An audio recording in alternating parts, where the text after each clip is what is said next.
Vous aussi, vous rêvez d'avoir les cheveux longs? C'est vrai que de tous les côtés, on nous parle de méthodes miracles pour faire pousser les cheveux. On nous vend même des produits pour les réparer. Mais quand on observe des images du passé ou même d'autres cultures, il est clair qu'elles n'ont pas eu besoin d'un shampoing à 100 € pour que leurs cheveux poussent. Ça fait des années que je m'intéresse à ce sujet, donc j'ai eu envie de faire une vidéo pour synthétiser les grands principes qui permettent de faire pousser les cheveux, sans produits miracles et sans partenariat. Je pense que ça va être une assez longue vidéo, mais j'ai mis des chapitres pour que vous puissiez vous y retrouver. Donc accrochez-vous à vos poils de tête, c'est parti! Ce sujet me fascine parce qu'en fait c'est assez rare dans notre société d'avoir des cheveux vraiment longs. Pour certains c'est un peu comme un accessoire qui suit les tendances, mais moi c'est vraiment devenu une partie de ma personnalité. Mes cheveux c'est ce qui m'a toujours différenciée physiquement des autres. Ça intriguait beaucoup mais je voyais jamais personne avec les mêmes. J'ai grandi dans une époque où tout le monde se lissait les cheveux et moi on m'appelait le mouton. Il n'y avait pas d'infos sur comment coiffer les cheveux bouclés. Donc quand j'en ai eu trop marre, vers mes 17 ans, j'ai coupé super court. Mais après un an de coupe courte, j'ai décidé de les laisser pousser le plus long possible. Je pense que ça vient du fait que j'adore l'histoire, notamment le Moyen-Âge, la fantaisie.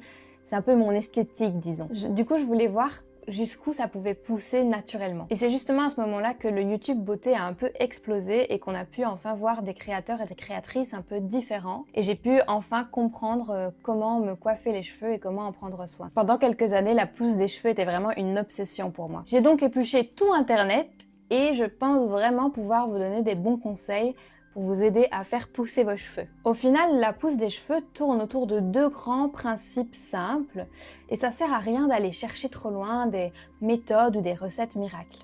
Tous les produits qu'on essaye de vous vendre et qui vous font miroiter des pousses ultra rapides n'arriveront jamais à surpasser la nature.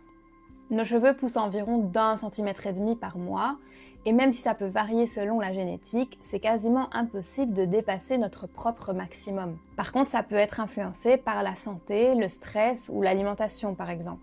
Donc on peut réussir à booster la pousse de cheveux si au départ il y a un facteur qui la limite. Aujourd'hui, je ne vais pas me concentrer sur les cheveux bouclés, je vais vraiment vous donner des conseils qui peuvent convenir à tout le monde. Mais attention, si vous remarquez une chute de cheveux soudaine et importante, allez consulter le plus rapidement possible, ça peut signifier un problème de santé sous-jacent. Alors, quels sont ces deux grands principes? Comme je l'ai dit plus tôt, on ne peut pas vraiment contrôler de combien de centimètres nos cheveux vont pousser. Tout ce qu'on peut faire, c'est se donner toutes les chances pour s'assurer qu'ils poussent le mieux possible. Ensuite, ça consiste principalement à s'armer de patience et attendre. Moi, j'ai eu vraiment des hauts et des bas dans ma pousse de cheveux, j'ai eu des pertes de cheveux importantes à certains moments, j'ai fait des erreurs qui ont fait que j'ai cassé mes cheveux. Et donc je dirais que là, ça fait environ 10 ans que j'essaie de faire pousser mes cheveux au maximum et j'arrive enfin plus ou moins à la longueur que j'avais imaginée, mais on n'y est pas encore. Et c'est là que le deuxième grand principe prend place, c'est le fait de maintenir ses longueurs. Je suis persuadée que la majorité des gens qui ne parviennent pas à faire pousser leurs cheveux ou qui ont l'impression que leurs cheveux ne poussent pas, bloquent à cette étape. Comme je l'ai déjà dit, il faut avant tout s'assurer qu'on est en bonne santé. Les cheveux, c'est le premier marqueur lorsqu'il y a un problème, un peu comme les ongles. C'est pour ça que lorsqu'on traverse un grand moment de stress, on peut perdre ses cheveux ou les voir devenir gris. Il faut donc commencer par avoir une vie saine et un esprit sain. Manger varié et équilibré, faire du sport et s'occuper de sa santé mentale. On peut aussi prendre des compléments alimentaires pour être sûr d'avoir tout ce qu'il faut. Moi, j'utilise les compléments alimentaires de Luxéol depuis au moins 3 ans, je pense, et je vois vraiment l'impact de ces compléments-là. Mais voilà, il y en a vraiment beaucoup sur le marché. En tout cas, je sais que cela fonctionne. C'est pas un partenariat, j'ai vraiment que 100 abonnés, donc voilà. D'ailleurs, abonnez-vous, si vous êtes toujours là. Ensuite, une fois qu'on a cette base de santé, on peut essayer de booster la pousse. Pour moi, ça sert vraiment à rien de dépenser son argent dans des produits miraculeux. On peut simplement masser son cuir chevelu de temps en temps quand on se brosse les cheveux, par exemple. On peut aussi faire des bains d'huile qui vont aider à réguler le sébum et stimuler la pousse. Moi, mon mélange, c'est huile de ricin, huile de romarin, huile de moutarde, huile d'alma. Je rajoute quelques gouttes d'huiles essentielles comme la lavande, le romarin ou le titri, selon mes envies. Par contre, faites très attention avec les huiles essentielles, il faut bien calculer la quantité. Et si vous avez un cuir chevelu sensible, c'est pas du tout indispensable. Et c'est toujours à diluer dans de l'huile. Idéalement, il faudrait le faire une fois par semaine, mais j'ai la flemme donc je le fais une fois par mois. Ça dépend un peu de mon niveau d'obsession. Je laisse poser entre 1 et 5 heures, mais il n'y a vraiment pas de limite. Et puis je me lave les cheveux. D'ailleurs, en ce qui concerne le lavage de cheveux, je dirais qu'au niveau de la fréquence, c'est vraiment selon vos besoins. Mais par contre, c'est important de bien regarder la composition du shampoing. Moi, je me lave les cheveux qu'une seule fois par semaine, mais je fais 2 shampoings. Si vous ressentez le besoin de vous laver les cheveux plus de 2 fois par semaine, si vous faites beaucoup de sport par exemple, ou vous avez les cheveux qui graissent vite, n'hésitez pas à vous laver les cheveux autant de fois que vous voulez.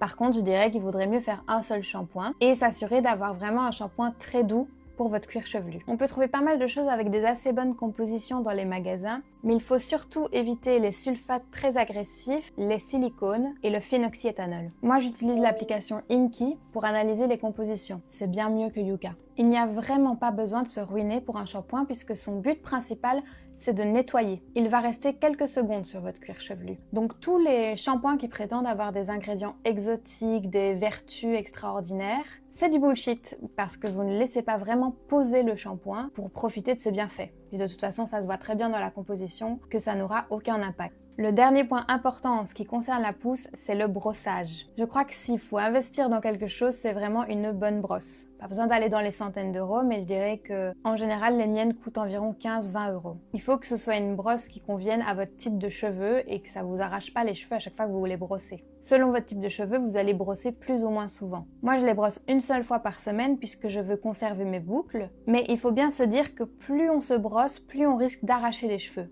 Il faut vraiment être délicat et bien partir du bas vers le haut. Je vous recommande aussi de garder les cheveux qui sont sur votre brosse. Normalement, si vous faites bien les choses, la majorité des cheveux qui sont sur votre brosse, ce sont ceux qui sont tombés naturellement. Donc si vous gardez vos cheveux et que vous les brossez à intervalles réguliers, vous allez pouvoir observer s'il y a une perte plus importante que d'habitude. Et je répète, si vous perdez beaucoup de cheveux d'un coup, allez consulter. Et c'est pareil pour les hommes. C'est pas parce que vous commencez à perdre vos cheveux que vous commencez votre phase de calvitie. C'est peut-être simplement passager et il y a un problème à régler. Alors maintenant que nos cheveux poussent correctement, on arrive à la partie probablement la plus importante. En fait, beaucoup de gens se plaignent que leurs cheveux ne poussent pas, alors qu'ils font toutes les erreurs possibles pour les empêcher de devenir longs. Et je vous le dis déjà, il va falloir faire des compromis. La première chose, c'est d'arrêter de couper ses cheveux. Bah oui, vous voulez que vos cheveux poussent, mais vous les coupez tout le temps, c'est paradoxal, non? En fait, ça vient de l'idée qu'il faudrait couper ses pointes pour que les cheveux restent en bonne santé et deviennent plus forts. Et même si c'est pas totalement faux, ça dépend complètement des cas. Par exemple, moi j'ai les cheveux bouclés. Ils poussent normalement, je dirais de plus ou moins 2 cm par mois. Comme ils sont bouclés, ils s'en mêlent naturellement très vite et j'ai automatiquement des fourches. En plus, dès qu'ils bouclent, ils remontent, donc j'ai l'impression qu'ils poussent pas beaucoup. Donc si j'allais me faire couper les cheveux à chaque fois que je les trouve un peu secs ou que j'ai des fourches, ils ne pousseraient jamais. Imaginez, si vos cheveux poussent normalement, ils poussent d'environ 15 cm par an. Si même une fois par an vous ne coupez que ça, juste pour rafraîchir les pointes, comme on dit, vos cheveux ne pousseront pas. J'ai rien contre les coiffeurs, mais certains répandent des idées fausses qui nous poussent à dépenser chez eux. Si vous suivez les conseils que je vais vous donner, vous aurez beaucoup moins besoin de couper vos pointes parce que vos cheveux seront pas abîmés. Justement, mon deuxième conseil pour maintenir ces longueurs, c'est d'arrêter de torturer ses cheveux. Arrêtez d'utiliser des outils de chaleur comme le sèche-cheveux ou le lisseur. En fait, dès qu'on veut modifier la forme de ses cheveux, par exemple les lisser, il faut que les cheveux atteignent une certaine température. Donc peu importe ce qu'on essaie de vous faire croire avec des outils plus délicats, à la vapeur, ou alors cette aberration de protecteur de chaleur, ça abîmera vos cheveux. Alors je ne critique pas du tout les gens qui veulent utiliser des outils de chaleur, je comprends tout à fait qu'on ait envie de styliser ses cheveux, mais il faut bien se rendre compte que si on veut maintenir ses longueurs, il faut réduire drastiquement l'utilisation de ces engins de torture. C'est exactement pareil pour les colorations et les décolorations. C'est la pire chose qu'on puisse faire à ses cheveux. Et toutes les marques qui essayent de vous vendre des colorations sans ammoniac, qui n'abîment pas les cheveux, ou pire, des produits qui répareraient les cheveux, vous mentent. En fait, c'est simple. Pour que la couleur pénètre la fibre capillaire, il faut ouvrir les écailles avec du peroxyde. Sauf que c'est pas des fenêtres, elles vont pas juste se refermer et être toutes belles. Une fois que c'est ouvert, c'est un peu irréversible. Et ce que beaucoup de personnes ne réalisent pas, c'est que toute coloration est aussi une décoloration. Les seules colorations qui n'abîment pas les cheveux, c'est les colorations semi-permanentes en masque ou en crème. Mais malheureusement, si on a déjà les cheveux foncés, ça se voit pas beaucoup. Moi, j'adore la décoloration. Mais je parle d'expérience quand je dis que ça abîme vraiment les cheveux. No, God! No, God, please, no! No! No! No!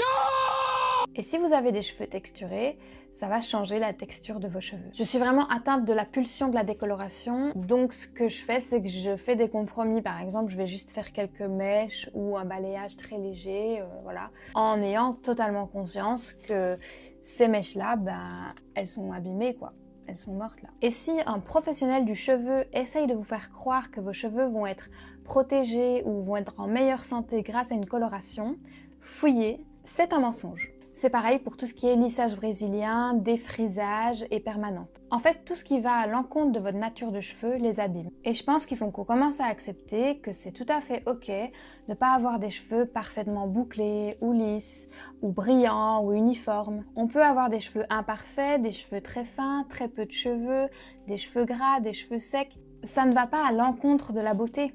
On peut même ne pas avoir de cheveux du tout. Pour maintenir ses longueurs, il faut aussi protéger et nourrir ses cheveux. Je mets des guillemets parce que les cheveux, c'est une matière morte, on ne peut pas vraiment les nourrir. Si c'est cassé, c'est pas réparable comme la peau qui va cicatriser par exemple. Je vois un peu ça comme une planche de bois sur laquelle on pourrait mettre du vernis ou de l'huile pour lisser la fibre. Donc pour faire ça, on y revient. Je vous conseille simplement de faire des bains d'huile comme pour le cuir chevelu. Personnellement, comme j'ai les cheveux bouclés, les huiles que j'utilise sur les longueurs, c'est pas exactement les mêmes que j'utilise sur le cuir chevelu. Je prends par exemple de l'huile de coco et je mets pas d'huiles essentielles parce que j'ai peur que ça assèche. Mais sinon, c'est le même principe, je laisse poser et je lave. Quand j'ai pas le temps, ça m'arrive aussi d'utiliser des masques avec une bonne composition que je vais laisser poser quelques minutes. Pas besoin d'acheter 1000 produits.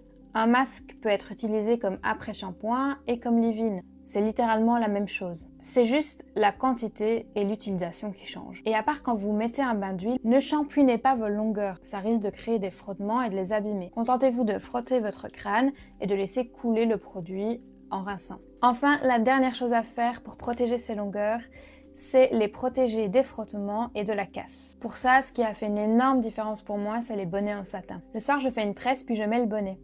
Ça évite vraiment les frottements qui vont ouvrir les écailles et ça empêche que les cheveux s'en mêlent. Ensuite, il faut surtout faire attention à adapter sa coiffure à la situation. En général, je laisse mes cheveux pendre quand je vais en soirée ou à un événement, mais la majorité du temps, ils sont en tresse. C'est une coiffure qui permet de protéger sans arracher les cheveux du cuir chevelu. Parce que si vous les laissez pendre, vous risquez de les arracher, de les accrocher ou de les faire brûler au-dessus d'une bougie. Ça m'est arrivé une fois. Il faut aussi faire attention aux autres coiffures. C'est vraiment la mode des plaquages et ça peut être une super coiffure quand on a les cheveux gras ou qu'on veut laisser poser un bain d'huile. Mais c'est aussi une coiffure qui tire énormément sur le cuir chevelu. Donc c'est pas du tout à faire tous les jours, sinon vous pouvez vous retrouver avec des trous. Le mieux c'est de varier les coiffures pour pas que la tension soit toujours au même endroit. Donc préserver vos longueurs, ça va vraiment être le secret pour voir vos cheveux pousser. Mais la vérité c'est que l'ingrédient principal c'est la patience. Et c'est ça qui est beau. La longueur de vos cheveux va représenter votre capacité à persévérer et votre sagesse. Voilà, maintenant vous connaissez les principes fondamentaux pour avoir des cheveux de sirène. Grâce à ça, vous pouvez vous lancer dans un projet cheveux longs sur de bonnes bases. Bien sûr, on peut toujours s'amuser, aller chercher les recettes miracles qu'Internet a à nous offrir, mais la vérité c'est qu'avoir une routine simple qui va durer dans le temps, c'est beaucoup plus efficace. J'espère que cette vidéo vous a plu, j'ai essayé d'être la plus synthétique possible sans oublier d'éléments importants. Donc n'hésitez pas à me poser toutes vos questions en commentaire, j'y répondrai avec plaisir. Bisous! Comme en 2016.